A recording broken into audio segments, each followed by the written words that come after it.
Hello, I'm David Weeks, and welcome to another episode of Real World SF50 Flying. This one is titled Flying and Managing a Loss of Cabin Pressure and an Emergency Descent in the SF50. I've been flying professionally for over 50 years, starting as a CFI, then a charter pilot in light twins. I spent time as an air ambulance pilot in a Swearingen Metro, and I flew as a demonstration pilot for the Learjet factory. I had a 35-year airline career flying the 737-200 and 300, the A320 series, and I retired as a Boeing 787 captain. I'm also a current CFII. I've got over 650 hours in the SF50, and I'd like to share those Vision Jet experiences with you. Now, there may be other YouTube channels that have glitzier production values than this one. I like to spend my time writing and teaching about the SF50, not doing post-production work. So just imagine this video is like a hangar chat session between friends. If you want to follow along when I have approach plates or charts on screen, I'll provide links to them in the show notes. Let me be clear that this video is not flight instruction. The Cirrus SF50 airplane flight manual is always controlling. One of the most serious in-flight emergencies that can happen is a sudden loss of cabin pressure that requires an emergency descent. This is especially demanding for single pilot operations. Let's discuss this in detail.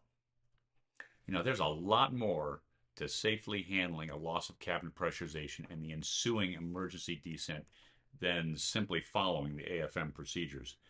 Doing the procedures is required, but it's not sufficient to having a good outcome. Flying the airplane is the most important priority. You must always maintain aircraft control. But there's more to managing the rapid depressurization problem than just flying the airplane. You have to manage ATC, passengers, weather, and then create and execute a plan of action. While pressurization problems in the SF50 can result from things like a failed inflatable door seal or cabin pressurization controller failure, the end result is the same. It's a need to get down to a safe altitude as safely and as quickly as possible. Let's consider a flight from Fresno, California, KFAT, to Henderson, Nevada, HND, with 3 passengers. Everyone weighs 180 pounds and the baggage weighs 125 pounds. KLAS Las Vegas is the alternate. ForeFlight says the minimum fuel is 161 gallons and you have 200 gallons on board. This provides about 37 gallons of extra fuel for contingencies. You'll be departing at 9 p.m. for this 1 hour and 5-minute duration flight, and let's assume that the sun has long since set. While the Fresno weather is CAVU, C-A-V-U, the weather over the Sierras is causing snow and rain showers. Moderate icing is forecast between 10,000 feet and 18,000 feet. Tops are at 30,000 feet, but there's no convective activity noted as of departure time. The weather in the Las Vegas area is 1,500 feet overcast and 3 miles visibility. Your cleared route of flight is Fresno direct KBAB, direct Keno, direct Full, direct Quist, and the Games 2 arrival into Henderson at flight level 310. So, there you are, cruising smoothly at flight level 310, about 50 miles east of KBAB. You're on top by about 1,000 feet and are not using the engine anti-ice or the de-ice boots. While contemplating the Milky Way, you feel a little sensation in your ears, and a look at the cabin VSI indication shows that it's varying between 400 feet per minute down, 400 feet per minute up. This lasts for a couple seconds, and then you see the cabin VSI go to 5,000 feet per minute up, and you feel and hear a loud whoosh. Okay, Captain, rapid depressurization, game on. This is where training should kick in. Good training will have you respond in a timely manner, and that means a steady, measured pace, but not rushing. As many instructors have said, don't hurry up to screw it up. Now, get your oxygen mask on right now. Let's talk about why that's so important. At flight level 310, the cabin altitude is 8,000 feet. The cabin altitude high emergency CAS message will illuminate at a cabin altitude of 14,600 feet plus or minus 400 feet.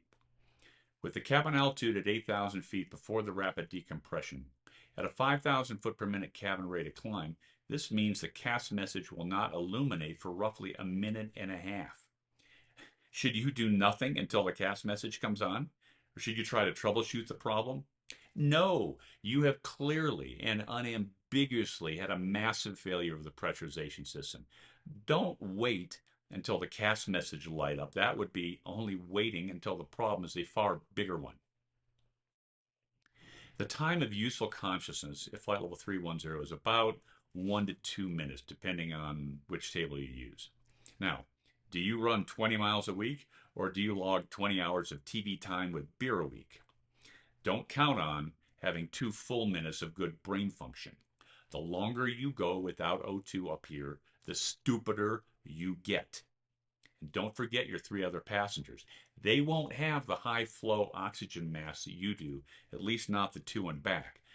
Those passengers are stuck with the crappy airline style drop down masks.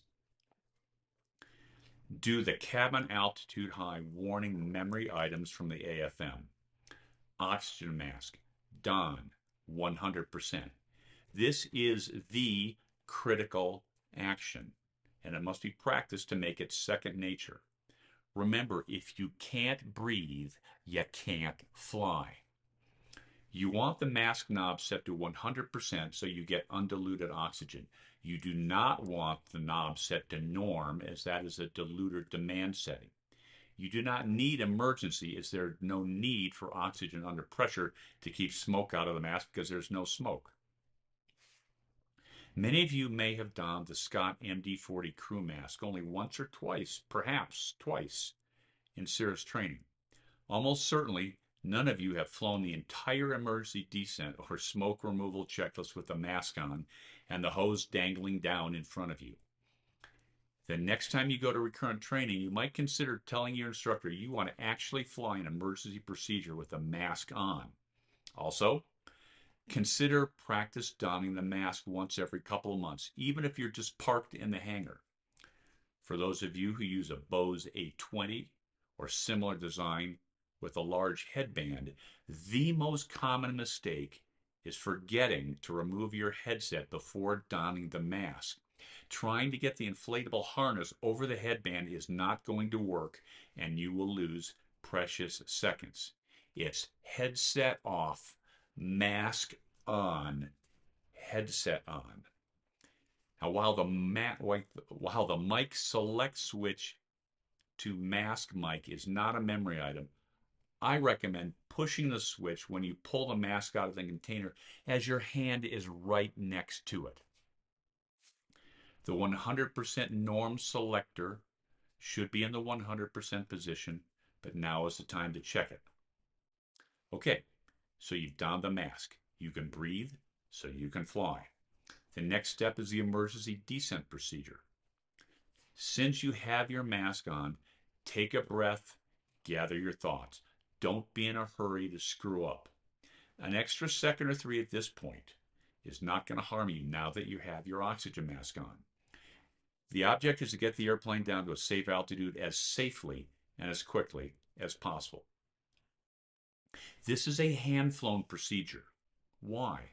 The autopilot is going to be too slow to initiate the descent, and even using flight level change mode, assuming you remember to set a much lower altitude in the altitude select window, it just won't be happy trying to fly just under MMO to VMO.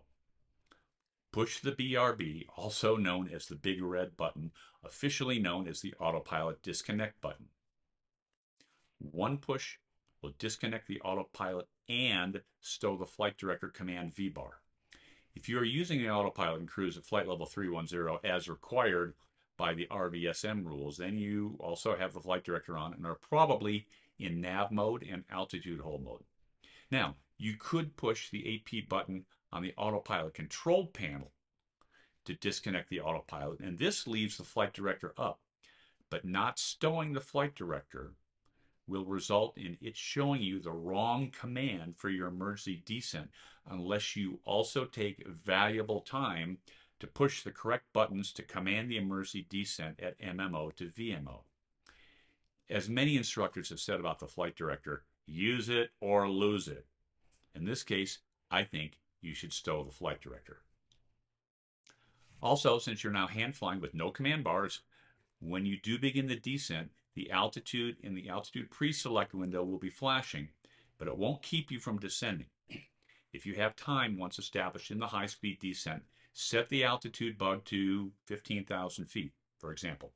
It'll make hitting your level off altitude much easier. Per the memory items, you've retarded the throttle to idle, pitched down to about 20 degrees nose down, made corrections to fly at MMO to VMO, and have trimmed to hold that speed. But what if it's bumpy, as in really bumpy? You don't want to go redline fast in moderate turbulence. You may need to slow the descent speed if you encounter moderate turbulence. Okay, what's next? Oh, did you notice that you're now IMC as you descended into the cloud tops? It's time to turn on the engine anti-ice. This takes only a second, but it will prove helpful as we do need the engine for the rest of the flight. Stay aware of the weather you are flying through or over. At this point, declare the emergency.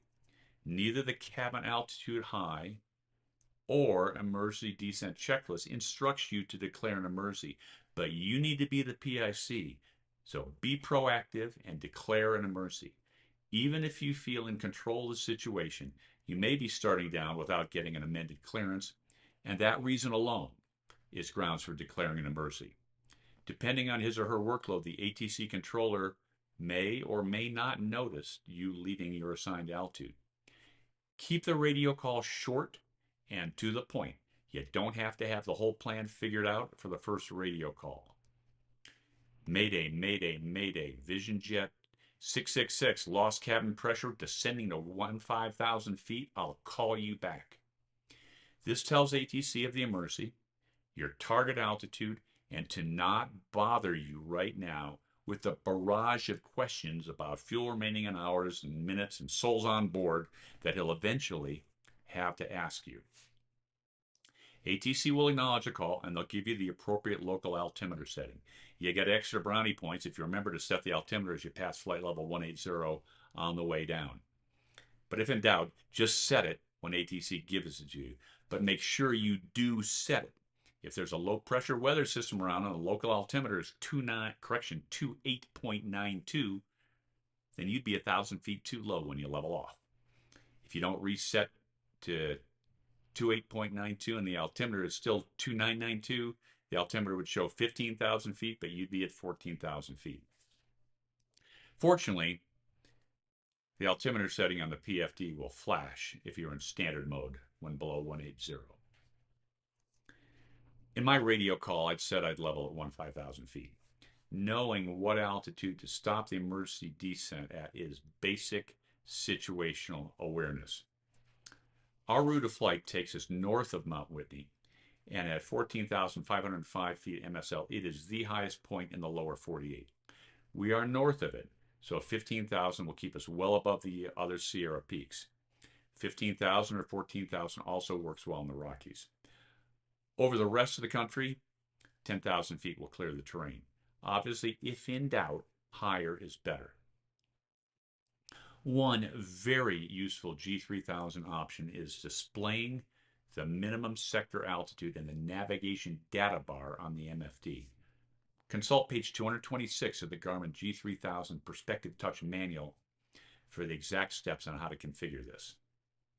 Now, if you have any concerns about the quantity of oxygen, the pilot's information manual tells us that you can disable the passenger oxygen flow by pulling the oxygen pack's circuit breaker B1. This may be useful if you level off at an altitude that does not require passenger oxygen, but does require crew oxygen. Now, as you no doubt remember, Part 91 requires oxygen to be available for passengers above 15,000 feet MSL. But once a passenger mask has been activated, the only way to shut off the flow is to pull the B1 circuit breaker. The circuit breaker can be pulled at altitudes above 10,000 feet in order to remove power from the passenger solenoid valve. This effectively disables oxygen flow to the passenger masks and conserves oxygen for the flight crew mask. Now, there are some potential gotchas regarding oxygen use. We see these in the AFM. The oxygen endurance assumes single pilot quick down oxygen mask should be used in 100% mode above 20,000 feet. Single pilot quick down oxygen mask should be used in normal below 20,000 feet. Passenger oxygen is not used at 15,000 feet and below, including the passenger using the second quick down mask. And passenger oxygen use is limited to 10 minutes or less. The time to descend from 310 to 15,000 feet will barely be 3 minutes or even less. The level off lead time for a 5 to 6,000 foot per minute rate of descent is much greater than you may expect. A good rule of thumb is to leave the level off by 10% of the rate of descent. Coming down at 6,000 feet per minute and you want to level at 15,000 feet, begin the level off at about 15,600 feet. Don't forget to bring the power back in as the speed comes back from 250 indicated. Remember, the auto throttle disconnected when you disconnected the autopilot. For now, I'd consider flying at 180 knots indicated until you figured out a new destination and fuel burn. 180 is a good fuel consumption versus speed trade-off. At 15,000 feet, 180 knots indicated is about 225 knots true. A power setting of about 84% power should get you close enough for now. I don't want to fly around at 250 knots indicated at 14 or 15,000 feet, burning up Jet A that I really might need later. Once level, re-engage the autopilot and auto throttle. Double check the scoreboard to see that you have the proper mode selected. And up until this point, it's been mostly muscle memory. Mask on, emergency descent memory items, fly the airplane. Now do the emergency descent checklist and make sure you did not skip any items. Why did we wait on doing it? From experience, doing checklists during a high-speed night IMC hand-flown descent with the oxygen hose hanging down right in your face is asking for trouble, in my opinion. Again, one of the most common omissions is mask mic select. If you haven't switched it, ATC isn't going to hear you, nor is anyone on the interphone. Check in with your passengers if you have not already done so. Make sure they've donned their mask correctly and have pulled the strings so the mask is tight around their face.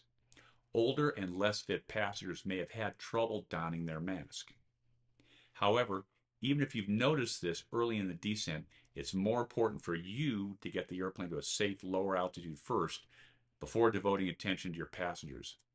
It's the same reason that both the SF50 safety video and all the airline safety videos have the adults donning their mask before helping their kids don theirs. If the adult or pilot passes out trying to help the kid, then both the adult and pilot and the kid don't get their mask on correctly. Okay, now what? Okay, with the with the easy part over, you need to plan and execute a plan of action. Let's assume that your packs are all okay and well enough to fly for an hour if needed. Also, let's assume that the only problem with the aircraft is the loss of pressurization. We lost the cabin just before Keno. Let's call it 50 miles before Keno. The fuel on board was 150 gallons. We planned to make it to Henderson and have 110 gallons at landing, but that was with a normal descent profile. Now we're at 15,000 feet. How long and how far will 150 gallons go? What airport do you want to land at? What's the nearest airport? What's the best airport? One of the best G3000 features is the nearest button. Tap it, then tap airports. You'll see a scrolling list of the 25 closest airports.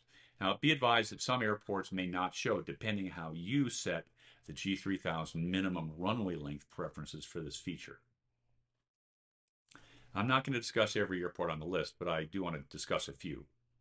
Bishop, KBIH, is almost directly underneath us and is clearly the closest airport. What's the weather? Okay, you can get that from the G3000 and it may be in the 4-flight briefing package. Let's say the weather is 2,000 overcast and 5 miles visibility. Piece of cake, right? No, you just had a major emergency and you may not be on top of your game. While Bishop is very close, Bishop is also very close to the mountains and has very high minimums. The RNAV approach to runway 12 needs a ceiling of 2,477 feet AGL and a visibility of 1.25 miles. So 2,000 overcast will not get you in. And even if you had a high enough ceiling, you are now looking at a night circling approach to a mountainous terrain airport that you probably have never been to before. Trying to land at Bishop is not the best option. This is a good example of when the closest airport is not the best one to divert to. Beatty, KBTY. Beatty's runway is 60 feet wide with no instrument approach. It's nighttime. This is a worse option than Bishop, if that's possible, in my opinion. Fresno, the departure airport, is about 75 miles in back of us, and the weather was good when we departed about 30 minutes ago. Could we turn around? Sure. Would icing be a factor? Yes. But moderate icing on a descent is much easier to deal with than moderate icing in climb or cruise. How long would it take us to get clear of the mountains and get under the icing? Not too long. We know we have enough fuel. Fresno is an excellent option. Or 4, continue on to Henderson. This deserves consideration, but fuel may be an issue. Fortunately, with the G3000, we can make an educated analysis fairly quickly. We are already at 15,000 feet.